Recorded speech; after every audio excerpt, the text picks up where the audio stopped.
Greetings and welcome to a new segment on the Vodkast and Friends Do D&D called Reality Check. That's right. We were going to call this PHDND, but unfortunately there is another channel named that, and I didn't want to ride on the coattails of somebody else. So what we're going to do here on Reality Check every so often, if you want to check in with us, see what I did there?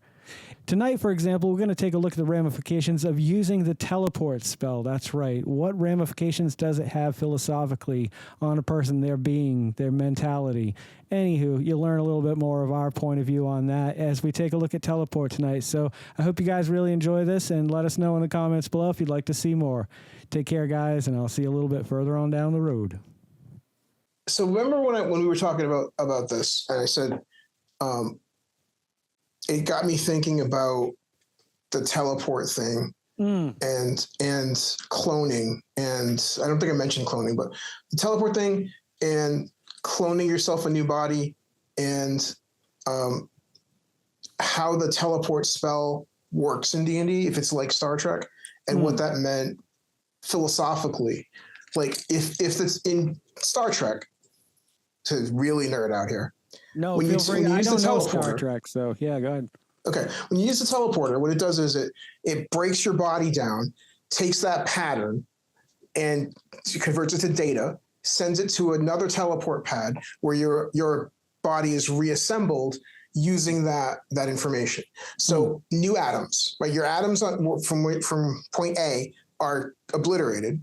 Your body's broken down. They never explicitly say this. This is just a theory about how people think it would work. Yeah. The body's broken down, that your energy pattern is, and all the data that makes up who you are is transmitted to a new place, and your body is reassembled with atoms there. Mm-hmm. So the question there is, are you the same person? So so that's one. Think about that for a second. Yep. I'm going to bring it around to the more ancient paradox of the ship of Theseus, which is not to get into specifically what that is, but the concept is, how much can a thing change and still be the same thing? Mm-hmm. So the ship of Theseus was a ship that was used by Theseus to found Rome or something like that, and they had replaced. They wanted to bring it out yearly for a celebration or something like that, but it got old and they had to replace parts. So they replaced the decking, and then a couple of years later they replaced the mast, and a couple of years later they replaced the seats, and they replaced the fucking stereo system. How many things having been replaced would it take for that to no longer be the ship of Theseus? Like, if there is nothing remaining of the original ship of Theseus or of the original body in the teleporter or in the teleport spell, is the resultant thing the same as the original thing? And if, I'll throw another wrinkle in there, if you take those pieces from the original ship of Theseus that you have replaced and you assemble them into another ship of Theseus, so they're all the originals, and now you have a second ship of Theseus. Is that the real ship of Theseus, or is it the one that people have been calling the ship of Theseus because it's been replaced gradually over time? So if in the teleporter situation on Star Trek, there was an episode where Commander Riker got teleported to a planet and the pattern doubled back. So there was two copies of him. He went from Will Riker to Thomas Riker and Will Riker. There was another copy of him. Two separate, distinct people. If Raceland or Elminster or some other mage casts a teleport spell and sneezes at the same time and fucks it up somehow, so now he thinks he's teleported Drizzt from his tower to the Underdark, but he stops sneezing, Drizzt's still there, and there's still a Drizzt in the Underdark. Which one's the real Drizzt? And how do you reconcile that? Now, this is a paradox. This is something that philosophers have thought of since in antiquity. I mean, this comes back from like ancient Roman, ancient Greek times. So nobody's ever answered this question. I wanted to get your thoughts on that because I think it's an interesting thing to think about when we're staring down the barrel of, hopefully, being able to take a person's mind and upload it into a computer and maybe download it into another body one day. At what, when are you, and when are you a completely new version of you that isn't the original you? Well, I guess you got to, if you're looking at it from the philosophical standpoint, you have to ask if is there something beyond the physical itself? Like, is it just physical matter? Because if that's the case, then I think as long as the important parts are there, like the not necessarily physical parts, but the memories, the emotions, how you are morally just or unjust. Like, I think that is the most important thing. However, I also believe that if the original physical matter is not the same physical matter that's manifested, I believe that is not the original. Just like in the ship example, if you're taking apart a ship and changing parts on it, eventually, you know, you have nothing left of the original ship, maybe a spine or something like that. I'd have to say that no, that is a new ship, and the one that you reconstruct with the original parts is still the original in an odd way. Okay. So if people think that it's the original, people think, hey, I go out to see this parade every year, and I don't care what you did with the old parts. That's my ship of Theseus, even though it's got like ExxonMobil tattooed on the side because they had to pay for the hull. So it's not the original hull, but in their mind, it's the original ship because that's what they think it is. Sort of like the Mayflower and Plymouth. Yeah, but I don't know if they ever said that was the same ship. They just made a replica. Oh, okay, all right. Right. So that was consciously a different ship. So actually, I think it's called the Mayflower 2. Oh. It's bigger. But if you look at the idea of the teleporter accident or the teleportation accident, forget the accident part. Let's say that you've teleported and Elminster sent you to the Underdark, and now here you are. And the you that was there was obliterated at the same time as the you here materialized. So there's continuity in your consciousness. You went from, okay, I was there, and now I'm here. I remember step by step, beat by beat, exactly what happened. Every neuron in my brain is in the exact same state it was when I left. That's me. I don't know another me. This is me. That, I think, is an easy thing to accept. Because then really, if you look at yourself as your consciousness and you feel like your consciousness is in another place, then that's technically you. But if you modify that a little bit and say, well, here's what we're going to do, because we've had errors in the past, what we're going to do is we're going to wait to make sure that you are okay in the Underdark before we destroy your body here. So for 5 seconds, you wait for that okay. You're here. Elements is like, all right, you're safely in the Underdark now, zap, and destroys you. Which you died, and which you is the real you. That's tough because you're making two at the same time that are identical in every way, as far as we know, with the exception But it's of... exactly the same. To the you that's now in the Underdark, it's the same thing. Like, you don't know that you that got destroyed. That was you from 5 seconds ago. Right. You don't know about that. To you just went from Elminster's lab to the Underdark. Just like walking through a doorway in a way. Right.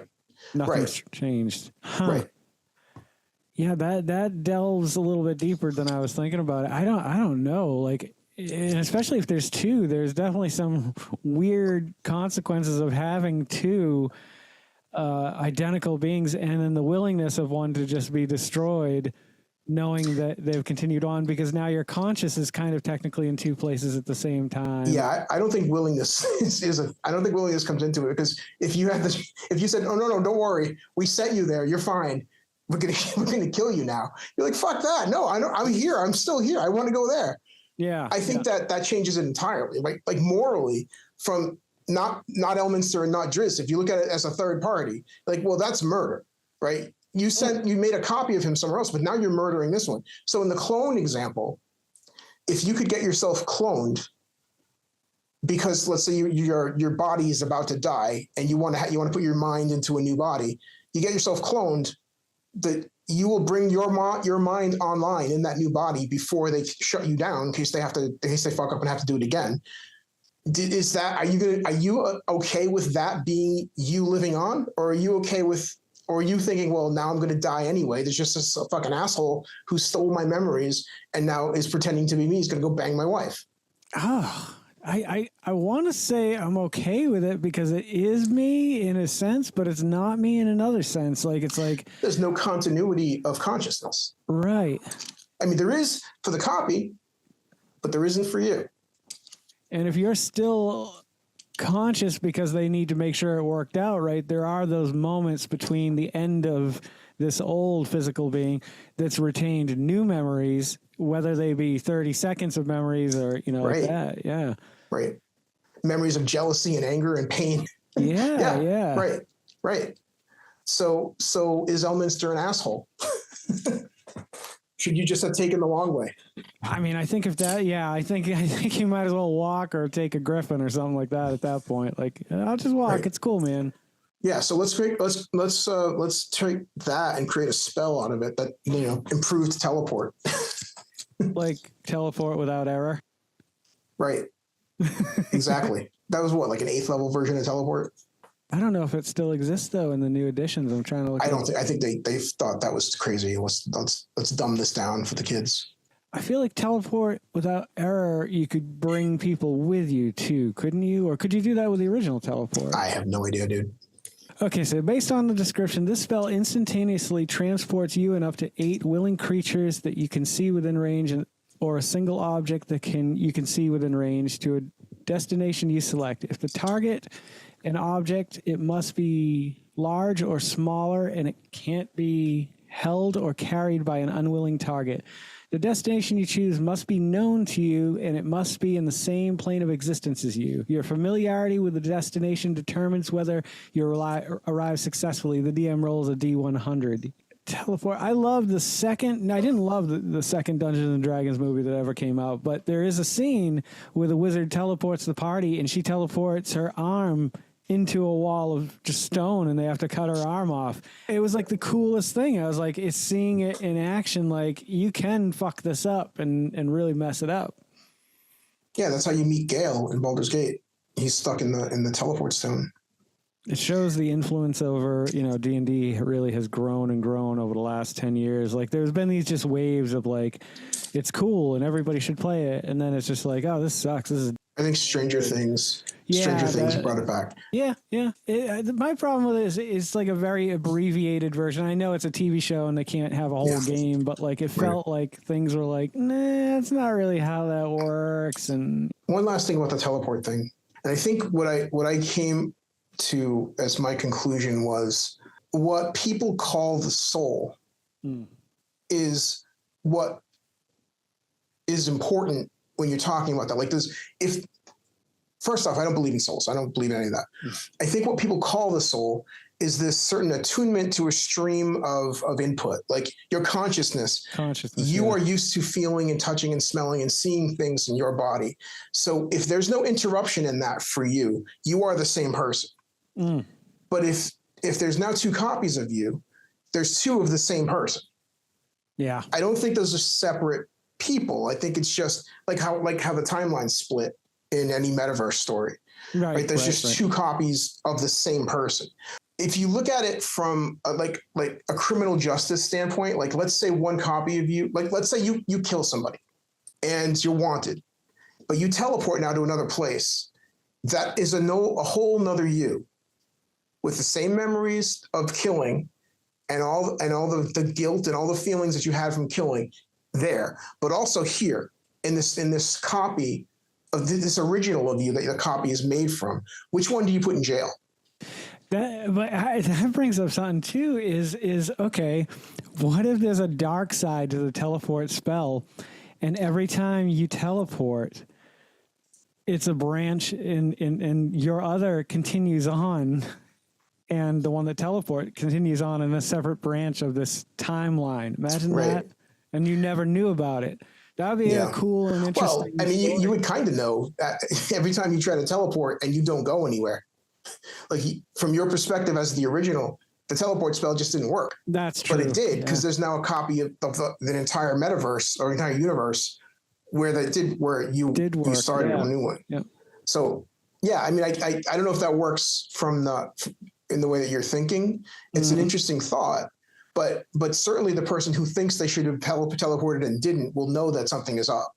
Yeah, that's true. That is a good point. So maybe that's a story, right? Where okay, so I teleported, but I'm still here. But the wizard told me it worked, but I'm still here. And then the wizard had a stroke just as he was about to hit me with a club.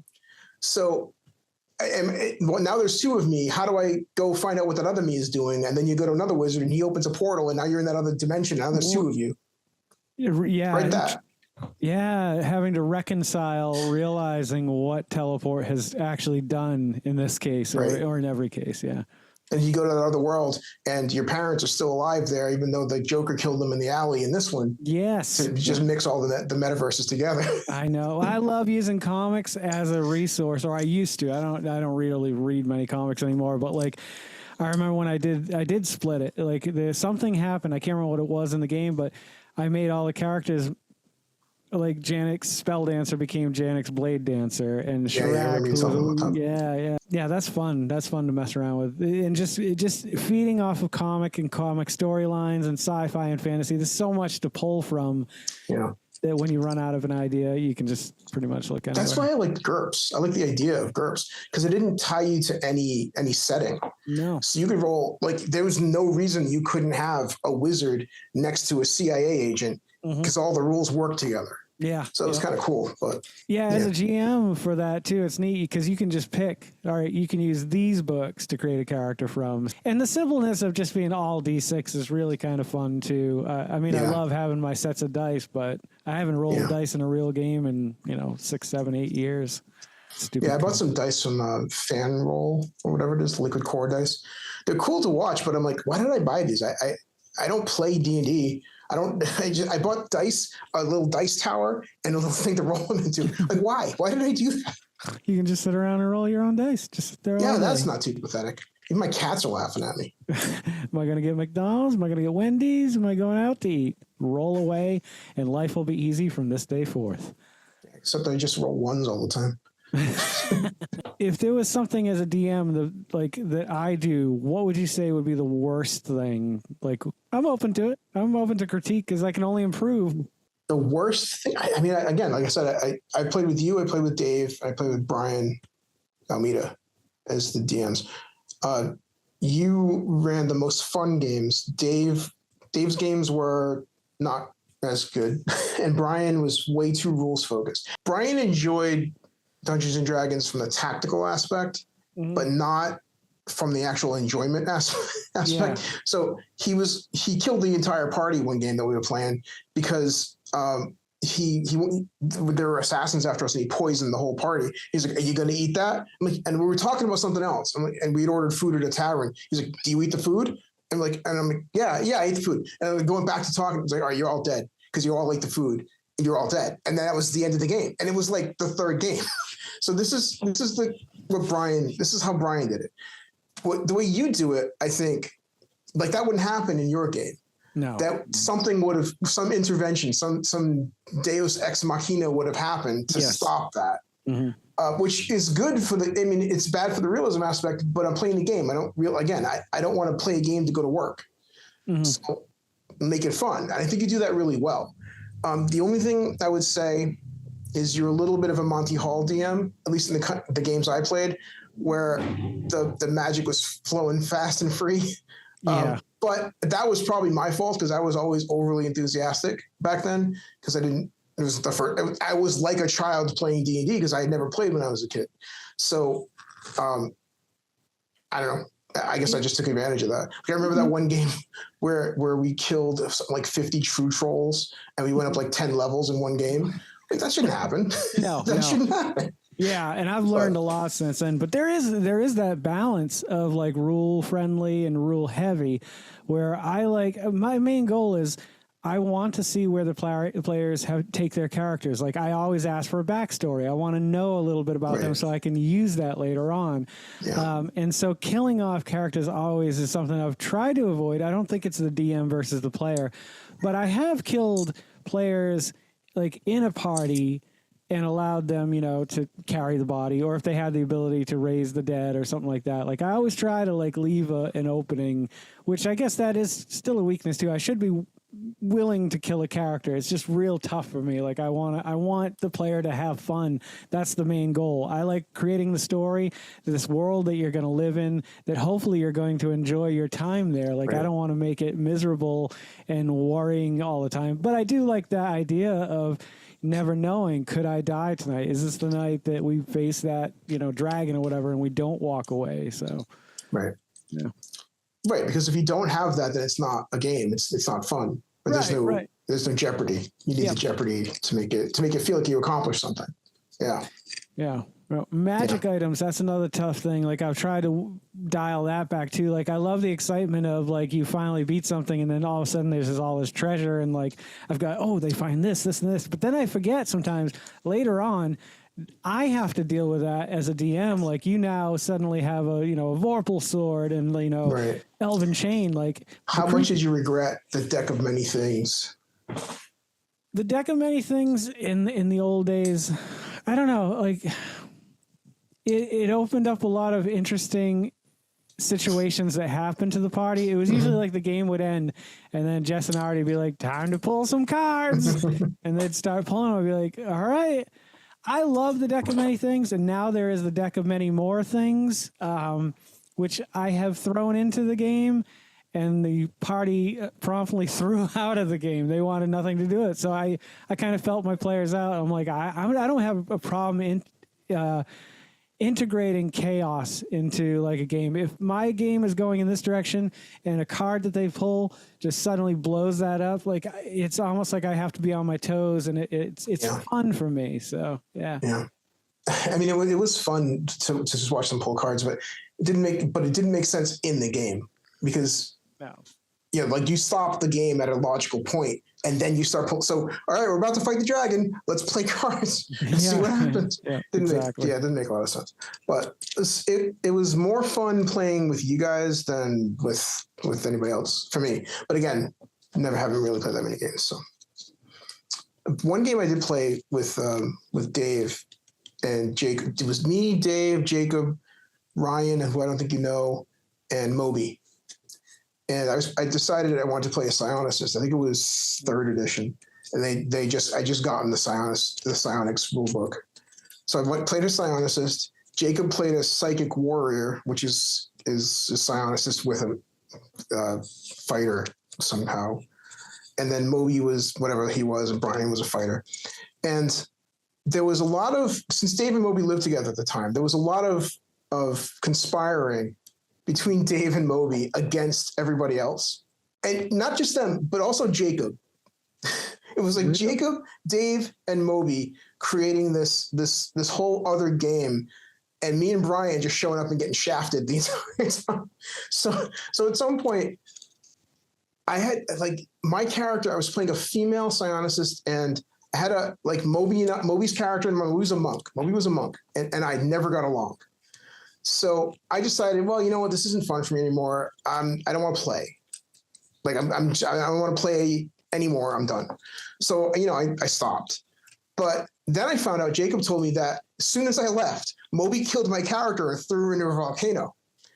So I was pissed. Like at my core, I was seething angry at Dave for doing that. That's what happens when people conspire against other people that there should be. Like, I get it. I said I didn't want to play anymore. I changed my mind. I wanted to play again, but it wasn't an option anymore. But now my childishness and Dave and Moby's, haha, this will be funny, throw him into a volcano, whatever. And Jacob's like, well, I don't care. I'm not going to stop him. Why should I'm going to support this while I'm here, and then I'm going to tattle on you later as soon as I leave here. So it's just the shit stirrer that he always was. And it was stuff like that made me not want to play at all. Right. That's my pet peeve. My pet peeve is when it's the party against other members of the party. Yep. It's not fun. Yeah. Which is like when we were going to play that game a couple of years ago with Pete, and you and I were talking about the paladin who was going to also be a sorcerer. Yeah. Like I liked that idea, but I didn't like the way that we were doing it because I didn't want that to be something that the party wasn't aware of. I don't want to make those deals because that's not a normal character. That's not an option that's available to people unless they talk to the DM and work that out. So it didn't feel right to me.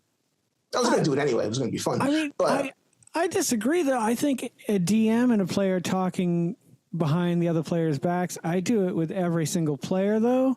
Like if there's a player, yeah, that's fine. If you're spreading it out, that's okay.